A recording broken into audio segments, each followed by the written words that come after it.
اور پہلی خبر میں خبروں کی شروعات کریں گے اس وقت کی اہم خبر کے ساتھ۔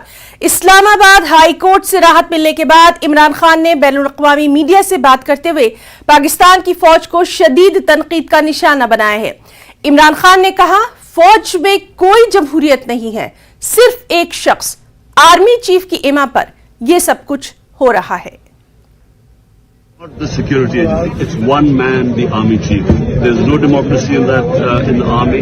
The army is getting maligned by what is happening right now. And sadly, the events that happened, when I was inside, I only found out afterwards. Because army is getting maligned because of one man. میں سوال ہی پوچھتا ہوں کہ میں اتنی دیر سے لگا وہ کہنے کہ ہم پرامن احتجاج کرتے رہے ہیں 27 سال سے، سارے ہمارے بڑے تاریخی جلسے ہوئے، لوگ آتے تھے چپ کر کے بیٹھ جاتے۔ میں ان کو وارن کرتا رہا کہ اس کو ملک کو نہ باندھے جاؤ، جب یہ سب کے ہاتھ سے نکل جائے۔ میری تقریریں ہیں کہ ہم یہ سری لنکا جب لیڈر پلس موب نکلاتا ہے وہ کسی کے کنٹرول میں نہیں ہوتا، میرے کنٹرول میں جلسے ہوتے تھے، دھرنے ہوتے تھے، سب پرامن رہتے تھے۔ تو یہ جو انہوں نے کیا اس دن پکڑ کے ساری دنیا کے سامنے مجھے ایک دہشت گرد دکھا کے فوج پکڑ کے مجھے لے کے جا رہی ہے، تو اس کا رد عمل کیا میں ذمہ دار ہوں؟ اور پاکستان کے موجودہ حالات پر نیشنل کانفرنس کے صدر ڈاکٹر فاروق عبداللہ نے ایک بار پھر بیان دیا ہے۔ ڈاکٹر فاروق عبداللہ نے کہا کہ پاکستان ایک علیحدہ ملک ہے، وہ جو کرتے ہیں وہ ان کا کام ہے۔ ڈاکٹر فاروق عبداللہ نے یہ بھی کہا کہ ہماری خواہش ہے کہ پاکستان میں امن قائم ہو۔ ہم تو صرف یہ چاہیں گے کہ پاکستان مضبوط رہے، وہاں پہ امن آئے، وہاں پہ عمران خان زندہ رہیں، کیونکہ یہ ہسٹری بہت خراب ہے۔ لیاقت علی خان صاحب کو قتل کیا گیا، بھٹو صاحب کو قتل کیا گیا، اس کی بیٹی کو قتل کیا گیا، بلکہ نواز شریف بھی اگر سعودی عرب بچاتا نہیں وہ بھی جیل میں مارے گئے۔ اس طرح کرے کہ وہاں ملک ٹھیک رہے، جتنا مضبوط رہے گا اتنا ہمارے لیے بھی، ہندوستان کے لیے بھی اچھا رہے گا۔ جموں کشمیر کے بانہال میں ایس آئی یو نے چھاپے مارے ہیں۔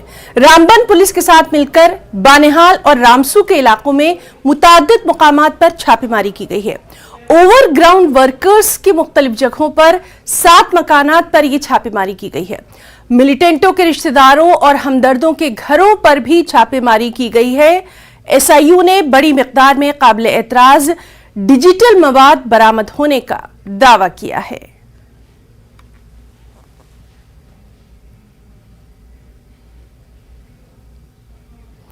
ایک اور بہت اہم خبر، وزارت داخلہ نے 130 سال پرانے جیل قوانین کو تبدیل کر کے ایک نئے ماڈل جیل ایکٹ 2023 کو حتمی شکل دے دی ہے۔ اس ماڈل ایکٹ کو ریاستوں اور مرکز کے زیر انتظام علاقوں کو بھیج دیا گیا ہے اور اس کا مقصد جیلوں کے انتظامات میں شفافیت لانا ہے۔ اس کے علاوہ قیدیوں کی اصلاح کرنا اور انہیں ہنرمند بنانا بھی ہے۔ وزیر داخلہ امت شاہ نے کہا ہے کہ پی ایم مودی کی دور اندیش قیادت میں یہ اہم قدم اٹھایا گیا۔ جل جیون مشن پروگرام اب ہر گاؤں تک پہنچ رہا ہے۔ مرکزی وزیر گری راج سنگھ سرحدی گاؤں ہیمیا پہنچ کر اس کا انہوں نے آغاز کیا۔ گاؤں والوں نے نل میں پانی آتا دیکھ کر بے حد خوشی کا اظہار کیا اور پی ایم نریندر مودی کا شکریہ ادا کیا۔ پی ایم مودی کا ویژن ہر گھر نل ہر گھر جل ہے۔ پی ایم مودی نے ٹویٹ کے ذریعے اس پر اپنی خوشی کا اظہار کیا اور کہا کہ اس سے ہر ہندوستانی کو فخر ہوگا۔ سرحدی علاقوں کی ترقی کے لیے ہماری کوششوں کو کامیابی ملتے دیکھ کر خوشی ہوئی۔ کئی دہائیوں تک ہمارے سرحدی علاقوں کو نظر انداز کیا گیا تھا۔